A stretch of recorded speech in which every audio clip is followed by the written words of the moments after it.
शजरे ममनू episode number 33। Yildiz जो है दावत से वापस आ जाती है और काफ़ी परेशान होती है क्योंकि वहाँ पे उसकी काफ़ी बेइज्जती हुई होती है। वो अपनी दोस्त नैनगुल के पार्लर में मौजूद होती है और बताती है उसको कि इस तरह हुआ।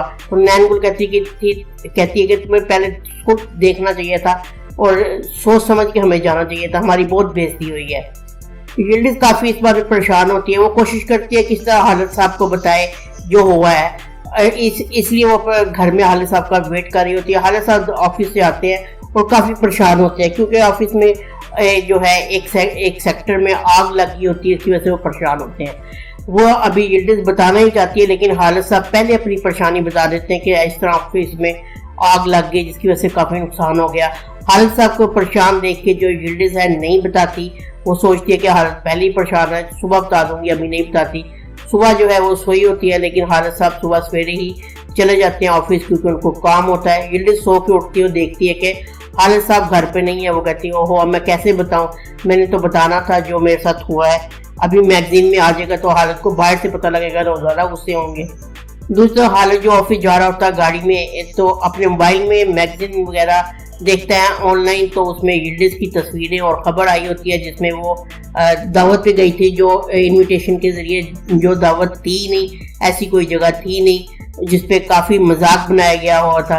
हालिद को इस बात पे बहुत गुस्सा आता है। वो फ़ौरन ड्राइवर से कहता है कि वापस घर की तरफ चलो। वापस घर आता है यिल्डिज़ जो कि घर में मौजूद होती है। हालिद को देख कहती क्या हुआ, खैरियत तो है, आप वापस आ गए।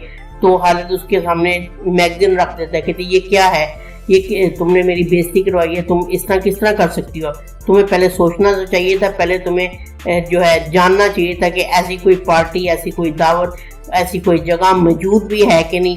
तुम इस तरह किस तरह हो सकता है, इस तरह ज़िंदगी में नहीं चलता, तुमने जो है गलत किया। वो यिल्डिज़ कहती है मुझसे गलती होगी।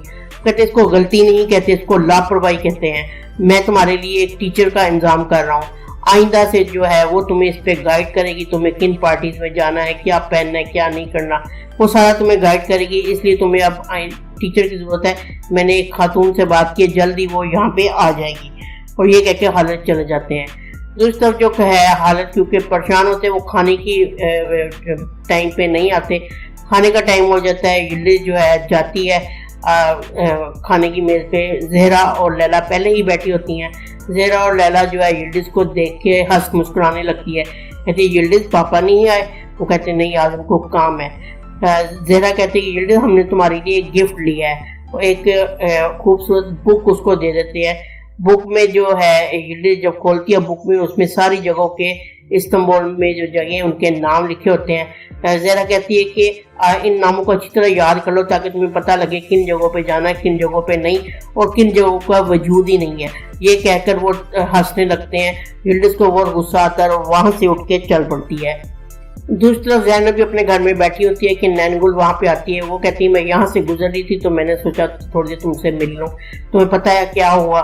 ज़ैनब कहती नहीं मुझे कुछ भी नहीं पता, तुम बताओ क्या हुआ। वो बताती है कि इस तरह हमारे साथ मजाक हुआ और कोई ऐसी जगह थी नहीं, हम इनविटेशन पे चले गए।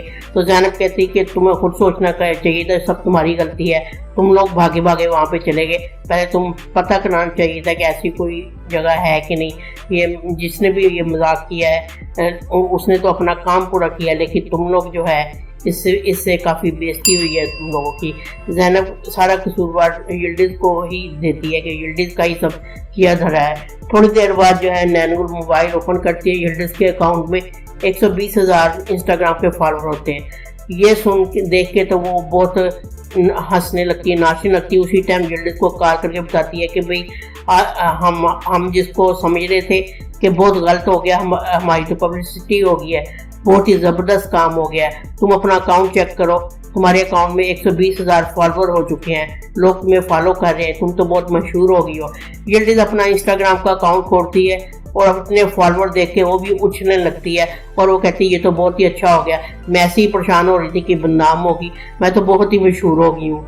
और दूसरी तरफ जो है आलिया जो कि इस बात पे बहुत खुश होती है कि उसने यिल्डिज़ की बेइज्जती कराई। जब वो देखती है कि यिल्डिज़ के 120,000 फॉलोअर हो गए हैं तो वो कहती ये क्या, मैं तो उसको बदनाम करवाना चाहती थी, लेकिन लोगों को देखो, लोग पागल हो गए, लोग उसको फॉलो कर रहे हैं, क्यों ना जो है कोहर हम उसका अकाउंट हैक कर लें। कोहर ये सुन के कहता है कि आप बस के नहीं, ये कि आप थोड़ी देर थोड़ा सुकून भी लेते हैं, उसको की ज़िंदगी गुजारने दें। आप उसको बदनाम करना चाहती थी, लेकिन वो तो मशहूर हो गई है, कैसे उसका एक दिन में ही इतने ज़्यादा फॉलोअर्स हो गए हैं। आलिया को इस बात पे बहुत गुस्सा आता है कि यिल्डिज़ के इतने फॉलोअर क्यों हो गए हैं। तो यिल्डिज़ भी बहुत खुश होती है और सबको बता रही होती है कि मैं बहुत मशहूर हो गई हूँ। और दूसरी तरफ जो क्रीम होता है वो अपने स्कूल में होता है, उसके जो दोस्त है वो भी उसका मजाक उड़ा रहे होते हैं कि तुम्हारी स्टेप मदर जो है ऐसी जगह पे चलेगी जहाँ पे कोई था ही नहीं, ऐसी कोई जगह थी ही नहीं। पहले अपने पापा को अपनी जो है बीवी को जो है समझाएं कि ऐसी बताएं कि जगह कौन कौन सी है, कौन सी जगह मौजूद है, कौन सी जगह नहीं है। यानी उसके दोस्त भी उस पर तंज कर रहे होते हैं, और जिसकी वजह से जो है क्रीम है काफ़ी अपसेट होता है। क्लासरूम में वो दाखिल होता है तो बोर्ड पे उसके पापा की और यिल्डिज़ की तस्वीर बनाई होती है, और सारी क्लास उसका मजाक उड़ाती है, हंसने लगती है, जिसकी वजह से उसके जो है आंखों में आंसू आ जाते हैं। वो भी काफ़ी इस बात पे परेशान होता है। दोस्तों जो है यिल्डिज़ अपने जो है घर में मौजूद होती है, टीचर आ जाती है, वही टीचर जिसने उसको गाइड करना होता है। वो आके कहती है कि सबसे पहले तुम्हें अपनी रूटीन चेंज करनी होगी, आइंदा तुमने क्या पहनना है क्या नहीं पहनना मैं ही बताऊंगी, क्या तुमने खाना है, कैसे तुमने जाना है, तुम्हारे कपड़े कहाँ से आने हैं, किधर से लेने हैं, सारी चीज़ मैं बताऊंगी तुम्हें। ये चीज़ें खुराक खानी है, ये खुराक नहीं खानी, अपने आप को फिट रखना है, योगा करना है, एक्सरसाइज करनी है, जिम करनी है, तुम्हारी जो भी रूटीन होगी आज मैं ही तुम्हें बताया करूँगी। तुमने कहीं पार्टी भी जाना तब भी मैं बताऊँगी, तुम्हें नई दोस्तें बनानी होगी, पुरानी दोस्तों को छोड़ना होगा, सारा उसको जो है प्लान बताती है। कहती है कि मैं आपके प्लान पे अमल करूँगी। अलियान अपने घर में मौजूद होता है कि उसकी बहन ज़रीन आती है और आके बताती है कि तुम्हें कुछ याद है। वो कहती है नहीं मुझे तो कुछ भी याद नहीं। लेकिन 3 दिन बाद जो है मामा की बरसी है, तो हमें उसको जो है सेलिब्रेट करना चाहिए, मनाना चाहिए। वो अलियान कहता है कि आपको पता है कि मुझे ये चीज़ें पसंद नहीं है, लेकिन आपको फिर भी इस बात पे इसरार कर रही हैं। ज़रीन साहबा कहती हैं कि जो भी हो वो हमारी माँ थी, हमें उनकी बरसी को तो ज़रूर याद रखना चाहिए। दूसरा जो है हालिद साहब यिल्डिज़ को कहते हैं कि जिस तरह तुम्हें टीचर कहती है तुम्हें उस तरह ही उस पर फॉलो करना है, उसको अमल करना है, ताकि तुम बेहतर से बेहतरीन हो सको। मैं ज़रा क्रीम के कमरे में हूँ, मैंने क्रीम का हाल नहीं पूछा। वो क्रीम के कमरे में जाते हैं तो क्रीम लेटा होता है, आंखें उसकी बंद होती हैं। हालिद साहब उसको कहते हैं क्रीम क्या हाल है, तबीयत तो ठीक है, इस टाइम सो रहे हो? तो वो कहते हैं कुछ नहीं पापा, बस पेट में दर्द है। वो क्या अभी उठता ही है ये बताने के लिए, तो उसी टाइम वो गिरता है और गिर के बेहोश हो जाता है, जिसकी वजह से हालिद साहब काफ़ी परेशान हो जाते हैं। वो फटाफट क्रीम को उठाते हैं, जहरा लैला वगैरह सारे साथ गाड़ी में बैठते और क्रीम को लेके अस्पताल चले जाते हैं। अस्पताल में क्रीम की तबीयत ख़राब होती है, डॉक्टर उसको मेडिसिन वगैरह देते हैं और कहते हैं कि सुबह तक इसको जो है इसी हालत में रखना होगा, सुबह ही पता लगेगा कि इसको क्या मसला क्या हुआ, क्यों बेहोश हुआ था ये। दूसरा जो यिल्डिज़ है वो इस बात को फील करती है कि तेज़ी में जो है मुझे इग्नोर किया गया है और मुझे साथ नहीं लेकर गए। वो ज़ैनब को फ़ोन करके बताती है कि मुझे इस रवैये पे दुख हुआ है, अजीब लगा, जैसे मैं तो कुछ लगती ही नहीं। ज़ैनब यही कहती है कि क्रीम क्योंकि बीमार थे, सब परेशान थे, इस बात की तुम टेंशन ना लो, जैसे ही वो बेहतर हो गए वो तो यकीनन तुम्हारी तरफ तो जो देंगे आहिस्ता आहिस्ता सब ठीक हो जाएगा। ज़ैनब बैठी होती है, वो अलियान की सोचों में गुम होती है और अलियान की जो चीज़ें होती हैं उसको देख रही होती है।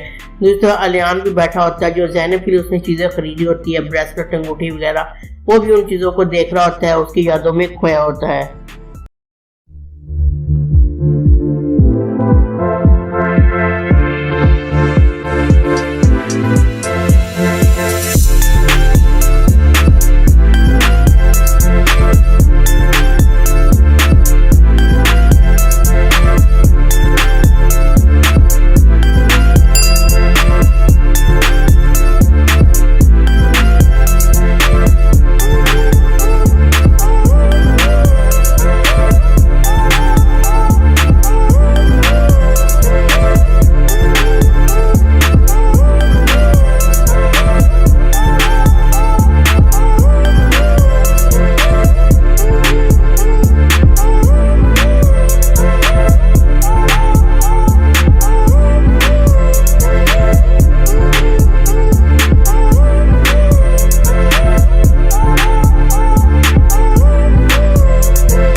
यहाँ पर ये एपिसोड 33 का इख्तिताम होता है। ये ड्रामे का शॉर्ट रिव्यू था, उम्मीद आपको पसंद आया होगा। अगर आपको ये वीडियो पसंद आई है तो वीडियो को लाइक जरूर कर दें और चैनल को सब्सक्राइब करके हमारे मुस्लिम फॉलोअर बन सकते हैं। मिलते हैं नेक्स्ट वीडियो में। अल्लाह हाफ़िज़।